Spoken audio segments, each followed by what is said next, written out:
Oui, pendant que l'Algérie était en insurrection un peu générale, c'est-à-dire que tout le pays s'embrassait, Abdel Hamdan, lui, il avait désigné, en tant que responsable autoproclamé du FLN, il avait désigné Krim Belkacem comme le responsable de la LN, et à ce moment-là, il a rompu avec le MNA. C'est-à-dire qu'il y a eu une rencontre en mars 1955 où il a demandé à la délégation du MNA qui était dirigée par Mustapha Ben Mohamed de se dissoudre dans le FLN dont il était le secrétaire général.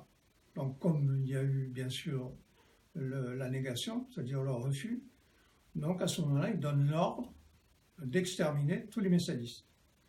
Et donc là, il charge Amirouche, d'une part, de faire la guerre au MNA, de liquider tous les maquis de Kabylie, et il donne l'ordre à Youssef Sadi de liquider tous les dirigeants du MNA d'Alger.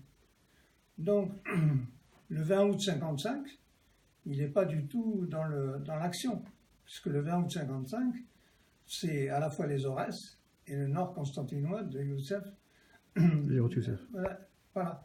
Donc, il veut à ce moment-là reprendre le contrôle, d'autant que l'armée française, le Parlement français a envoyé le contingent en Algérie. C'est-à-dire que la discussion préalable, avec les contacts qui avaient eu lieu avec Abane en 1956, cette fois-ci, c'est terminé. Donc, il se retrouve avec une situation où il doit affronter une armée de plus en plus importante.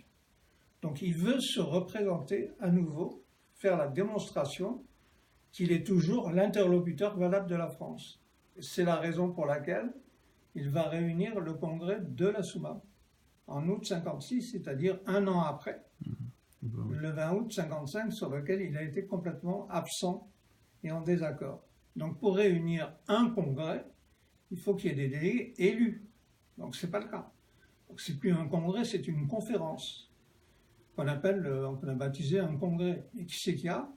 Il y a le responsable d'Alger, il y a le responsable de la Kabylie, il y a lui, chef suprême, il y a Ben Mehdi, mais qui ne représente que lui-même, qui ne contrôle rien du tout de la zone 5 de l'Oranie, et il y a la zone 6, qui est celle des Aurès, ben, elle n'est pas présente.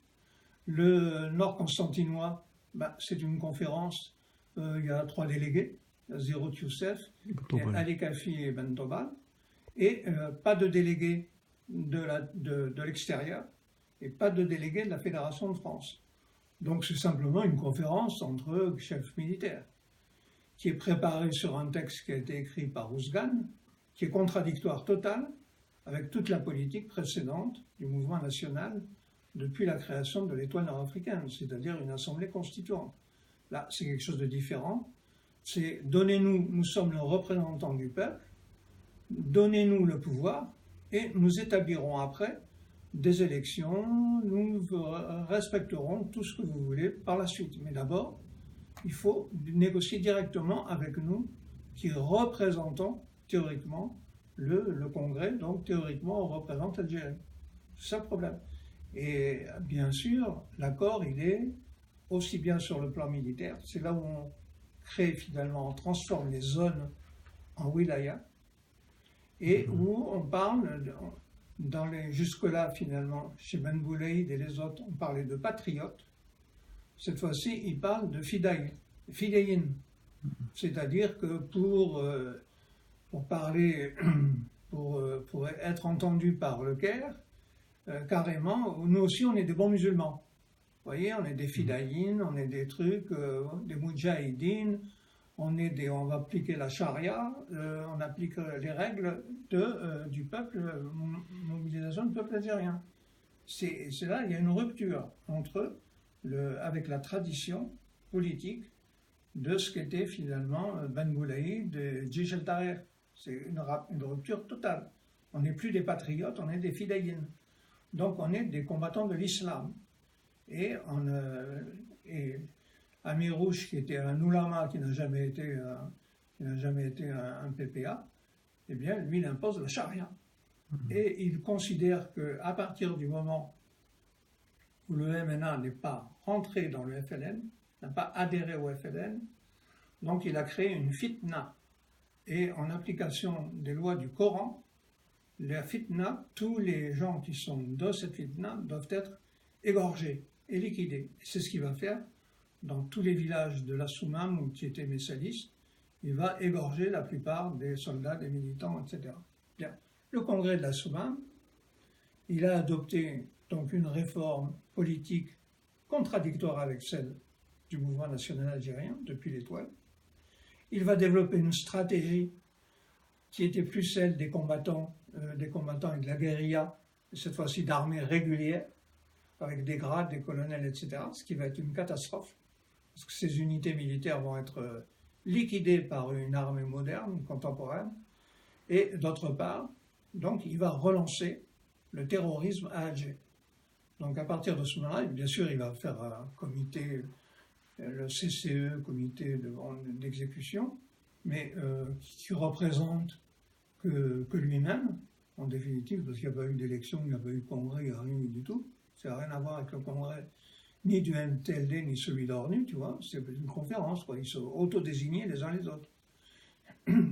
D'autre part, jamais il y a eu de liaison militaire entre la Wilaya 3 et la Wilaya 2, c'est-à-dire Constantinople. Oui, finalement, aussi bien Ali Kafi que Zirot Youssef, etc., sont partis. Zirot Youssef a expliqué l'indépendance, nous l'aurons, mais la révolution est morte. Donc voilà. Donc de ce point de vue, il n'y a pas eu. C'est ça le congrès de la Soumam. Justement, pourquoi Zirot Youssef il a dit ça? Il a dit à Bentobel, j'ai lu ça, que on a la révolution, l'indépendance, on va l'avoir, mais la révolution, on l'a perdue, et il lui a dit, compte sur toi, ne compte pas sur ces gens-là. Ça veut dire c'est grave. Ça veut dire, il voulait dire quoi, au fait? Bien, premièrement, quand ils sont arrivés, ils ont fait le procès de Amirouche qui avait égorgé les messalistes. Donc ils ont dit, c'est inadmissible. Donc le Congrès n'a pas condamné Amirouche, mais il a dit, on ne recommence plus. Parce que dans la Wilaya 2, d'en haut jusqu'en bas, c'est tous des messalistes. Ils sont tous au PPA. Quand ils ont défilé pour le 20 août 1955, c'était Fidaou El Juzaïr. Ils chantaient le chant nationaliste. Et partout, il y avait les sigles du PPA et ils se réclamaient de Messali, le drapeau algérien.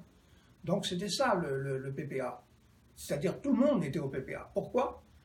Parce qu'en plus, quand il y a eu le congrès des AML de 1945, la section la plus importante qui était à ce congrès, c'était finalement celle du Constantinois. Et il y avait Filali. Donc il y a cette tradition, ils ont voté quand même au congrès de la Soumam, ils ont plébiscité l'Assemblée constituante. Donc tous les militants se retrouvent sur les positions du PPA, c'est-à-dire celle de Ben Boulaï, de CNPG. Et donc le congrès de la Soumam, c'est le début d'une contre-révolution. Parce qu'il lance le terrorisme à Alger. Et à ce moment-là, donc, tout le monde passe à la casserole. Et en même temps, c'est une rupture des relations qu'il y avait entre Européens et musulmans. Et bien entendu, le comité, la répression, il oblige le CCE de partir à l'extérieur. Donc à partir de ce moment-là, ce n'est plus l'intérieur qui commande, mais c'est les frontières, à l'extérieur. À l'extérieur, sur le plan militaire, c'est les colonels qui contrôlent. Et d'autre part, sur le plan diplomatique, c'est le FLN de l'extérieur qui contrôle. Donc, de ce point de vue, on peut dire que c'est le début de la fin de la révolution algérienne. Et elle sera définitivement terminée quand ils vont exterminer l'USTA et le MNA en France. Donc, en 1958, c'est fini. Il n'y a plus de révolution algérienne. Justement, en continuité par rapport à ça, et aux archives ou à la bibliographie à les mémoires de Bentobel, il dit qu'ils sont arrivés 2 jours en retard. Ils avaient trouvé tout préparé, la plateforme de la Soumam était déjà préparée et ils n'ont rien dit, ils ont accepté. Par contre, un seul truc où il y avait vraiment, ils l'ont refusé, ils l'ont refusé catégoriquement, lui et Zerout Youssef, et même Kefi. C'est lorsqu'ils ont décidé, Abben et Ben Mehdi, de faire rentrer au parti, ou comme on veut, les centralistes. Et là, ils ont refusé. Ils ont dit, comment ça se fait que ces gens-là, ils nous ont combattus, ils étaient contre, et ils nous ont dit que nous sommes des aventuriers, etc., etc. Et puis, Ben Mehdi, enfin, c'est Ben Tobal qui dit, Ben Mehdi, il leur a répondu que de préférable, on les fait rentrer avec nous, et les avoir avec nous qu'avec le colonialisme français. Qu'est-ce que vous pouvez nous dire par rapport à ça? Oui, c'est-à-dire que la différence, c'est que Messali a construit un parti ouvrier, un parti prolétarien. Et notamment quand il y a eu la polémique entre les communistes et lui, qui accusait le PPA d'être PPF, c'est-à-dire un parti populiste, etc., Messali a répondu que le PPA, c'était le parti des classes laborieuses, du prolétariat algérien, et non pas du tout de ce qu'on racontait, un parti populiste, etc. Or, le congrès de la Soumam a expliqué que non, le FLN, c'est le parti de tous les Algériens, et non pas du tout que du prolétariat, etc. C'est-à-dire qu'il a liquidé tout le travail qui avait été fait par la commission ouvrière, notamment contre le chômage, etc. Et il a créé une organisation qui était l'UGTA, directement raccrochée par le FLN, raccrochée à la CISF. Donc il y a déjà la pression américaine qui commence à jouer dans le sens de Avananda. Donc voilà la question. Peut-être que c'est insuffisant, mais voilà ce que je pense. C'est-à-dire que le congrès de la Soumam a été le début d'une guerre qui finalement a abouti à une tragédie. C'est-à-dire, d'après ce que j'ai compris, donc le congrès de la Soumam, c'est une contre-révolution. C'est le début d'une contre-révolution. Et est-ce que le choix de la date entre le 20 août 55 et le 20 août 56, c'est comme si on voulait écraser le 20 août 55 qui était fait par Bomboulid et par Zerout Youssef au nom de Messali Hadj et du PPA. Et là, Abben, il vient avec ce congrès-là pour contrecarrer tout ce qui a été fait auparavant. Ça, c'est la vieille stratégie stalinienne. Il ne faut pas oublier qu'Ouzgan, c'est l'ancien secrétaire général du PCA, et qui, en 1945, a fait une délégation auprès des autorités pour dire qu'il faut fusiller Messali, Ferhat Abbas et tous ces hitléros musulmans etc. Donc il a été expulsé du parti en 1946, le congrès de 1946 expulsé. Mais cette position, donc on la retrouve un peu partout, si vous voulez. C'est-à-dire qu'il y a eu